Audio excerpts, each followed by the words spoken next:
Elite Wrestling have been on a bit of a signing spree lately, haven't they? They've added legends like Paul White and Christian Cage while investing in future stars like Ethan Page and Maki Ito. While AEW's roster is certainly not thin by any means, Tony Khan and crew don't tend to hesitate when they see an opportunity to add more quality. They already have plenty of it, yes, but the prospect of creating a stir with a special surprise or being able to book fresh, never-before-seen matchups is not something that those in charge are willing to pass up. As such, AEW has become a promotion where fans are now conditioned to expect the unexpected, where anyone can show up, whether they're a free agent or working for another organization. Just because a performer is contracted somewhere else doesn't mean that they won't eventually show up on Dynamite. AEW are serious about competing and have the connections and deep pockets to make any dream signings a reality. So while I'm not suggesting that TK goes and cuts a check for all of the following, each of them would add something to the AEW product, even if some are more likely to happen than others. I'm Adam Pacitti from Cultaholic Wrestling, and these are 10 Dream AEW signings. Join us. Oh, but before we start, this was recorded before WWE's post-WrestleMania release spree, so Samoa Joe, the Iconics, Mickie James, yes, bloody please. On with the list. Number 10, Chad Gable. Among those pushing for the signing of Gable include his old rival Dax Harwood, the man who along with partner Cash Wheeler had many memorable battles with American Alpha when the two teams were together in NXT. Since those days, FTR have established themselves as one of the best duos on the planet, while Gable has split from Jason Jordan, endured Shorty G, and began a fun association with Otis. Harwood inferred that Gable's contract was coming up soon and would love to work with him in Tony Khan's promotion. Given the apathy with which WWE have approached Gable's career in recent years, it wouldn't be too surprising to see him make the jump rather than extend his deal. Everyone knows that Gable has an abundance of ability, but he's rarely been able to show exactly what he's capable of. Perhaps in AEW, the cuffs will be off and he can either partner up with another member of their roster or try and make a proper go of it solo. He's in his mid-30s, so really the time to do it would be sooner rather than later. Many fresh matches and a new name await. May I be the first to suggest Brad Cable?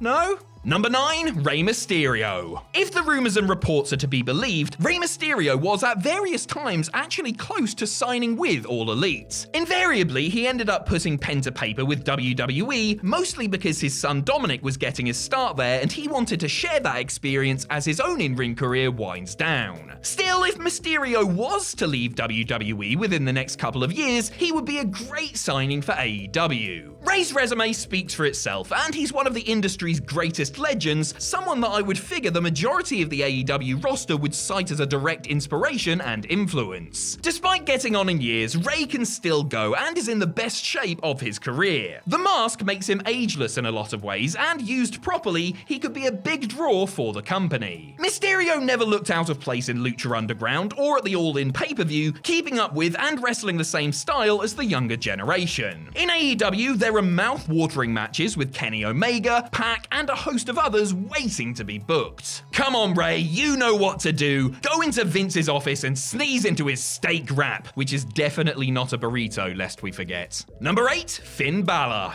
It would be hard to see WWE letting Finn Balor go, but that doesn't mean it couldn't happen. The Irish Ace is one of the top acts in NXT and could be drafted back to the main roster at any time. He has much still to contribute and there are still fresh matches and programs for him in WWE, but as he approaches the big 4-0, he might be tempted to explore other options. And AEW would love to have the former Fergal Devitt, I'm sure, none more so than his old Bullet Club pals Gallows and Anderson and the Young Bucks. There would be instant storyline possibilities upon his arrival, and Balor/Devitt could easily head up his own faction since stables are a staple in All Elite. As for the big money matches on the table, he definitely needs to run it back with Kenny Omega, and he's never hooked it up in singles with Jon Moxley. The fact that AEW currently employs some of his best mates in top positions bodes well for Balor potentially jumping ship, but the smart money is that he will stay in WWE for the foreseeable. Odds are that he's not going anywhere soon, but if he could, I'm sure he would be high up on Tony Khan's shopping list, right next to a private island and a solid gold bed.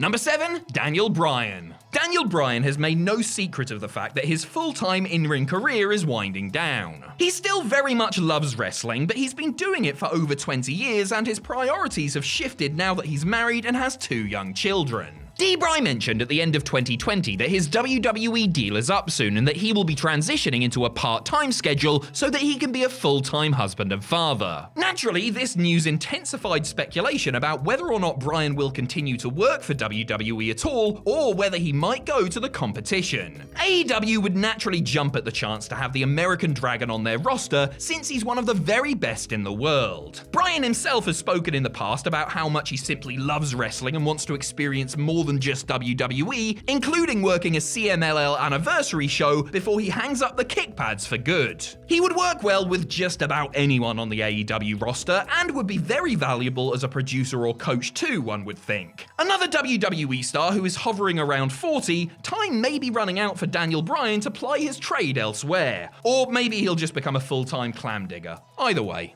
Number 6, Kevin Owens. Alright, I know, this is starting to feel like I'm saying AEW should just sign every former indie darling made good. But I mean, would you not sign Kevin Owens if you could? I'm sure AEW would be first in line should his services become available, because KO has been one of wrestling's most consistent performers over the last half-decade or so. There is a sense with the prize fighter that he's gone as far as he's going to in Vince McMahon's company, no matter how often he produces the goods. He will probably never be the guy in WWE, but he certainly could be top dog in AEW. Owens is another who has friends in high places in the company, being close with Chris Jericho, the Young Bucks, and others, and he's another, like Jon Moxley, who could really benefit by being in an environment with fewer restrictions and more creative freedom. Adept at playing either babyface or heel at the main event level, Owens would work wonders with the likes of Darby Allin, Adam Page, and Orange Cassidy. The former Universal Champion reportedly signed a 5-year contract in 2018, meaning he's still got a couple of years left on his current WWE deal, but he would be a free man in 2023. He said at the time of signing that he didn't plan on going anywhere else, but that was really before there was anywhere else to go. He might be singing a different tune now. Number 5, Roosh.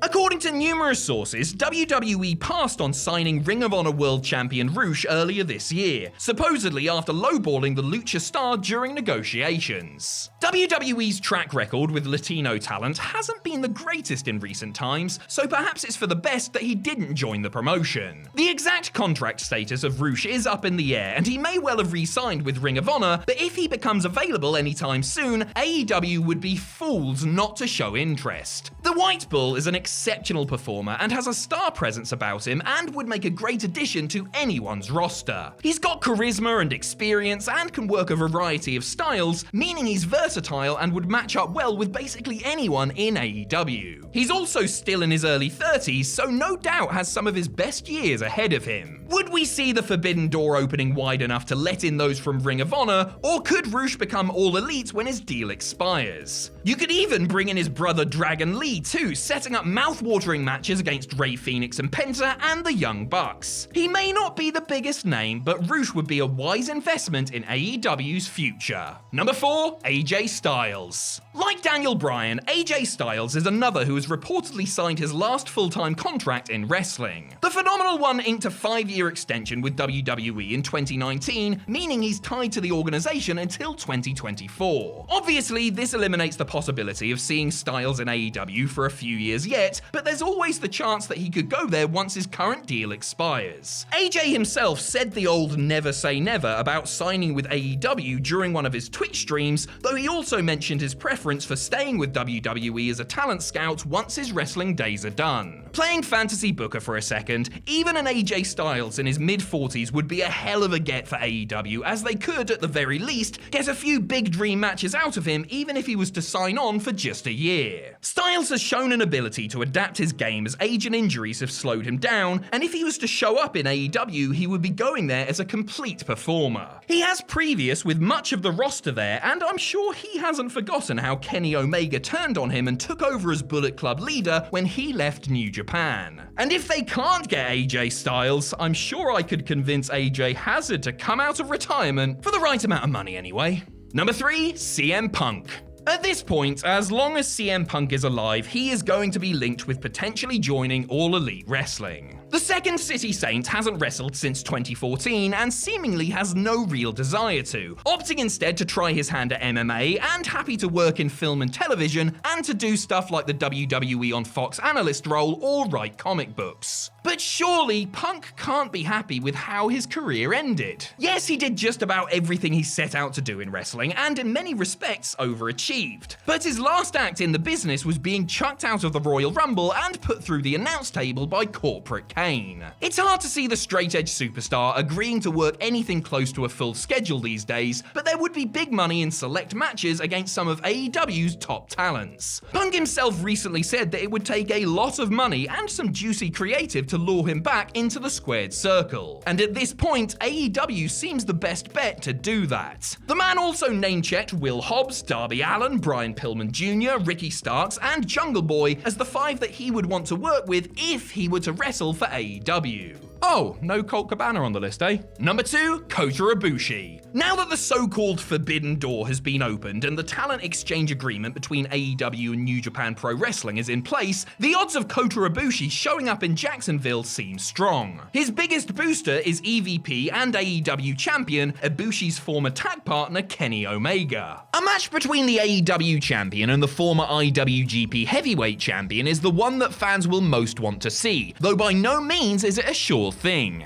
Politics could potentially derail that from happening, at least while one of them is champion, but outside of a match with the cleaner, there would be no shortage of exciting scenarios for the Golden Star. He could potentially tag up with Omega again, or perhaps with the Young Bucks, reforming the brief alliance they formed at All In. Ibushi isn't going to become full-time with AEW, but the working relationship between them and New Japan throws up numerous possibilities for interpromotional dream bouts. One of the great things about Ibushi is that though he's quite clearly well-known and a big name in the industry, he would still be fresh to an international audience who may not be familiar with his work in Japan. Can you imagine being lucky enough to see Kota Ibushi for the first time? To see Kota Ibushi's hair for the first time? Jesus! Number 1, Brock Lesnar. It's amazing to think about, but Brock Lesnar is currently, by all reports, a free agent. The Beast Incarnate sat out the COVID era outside of dropping the WWE title to Drew McIntyre at WrestleMania 36, and his WWE contract quietly expired, meaning that he's not tied to Titan Sports anymore. Now, that's not to say that Vince and Johnny Ace won't back a dump truck full of money and beef jerky to Brock's house to get him to sign a new deal, because they would not want to lose him while he still has a good few years left in him. But while Brock is loyal to a point, he is also very much a businessman and is certainly not against exploring his options elsewhere. If the Khans want to pay Lesnar more money to work fewer dates, I'm sure the big bulky homebody would certainly consider it. And if AEW were able to get Lesnar in even for just a few matches, it would be a real statement signing that throws up some truly intriguing matches and might force Brock to change up the WWE formula he's relied upon since he became mayor of Suplex City. It would be awesome to see him finally have a decent match with Moxley, putting their WrestleMania stinker to bed, while bouts with Chris Jericho, Omega, and even Jake Hager hold appeal. And honestly, it's gotta be worth at least $500,000 just for Brock to F5 Marco Stunt into the 10th row of Daly's Place, right? Actually, that gives me a really good idea for a GoFundMe.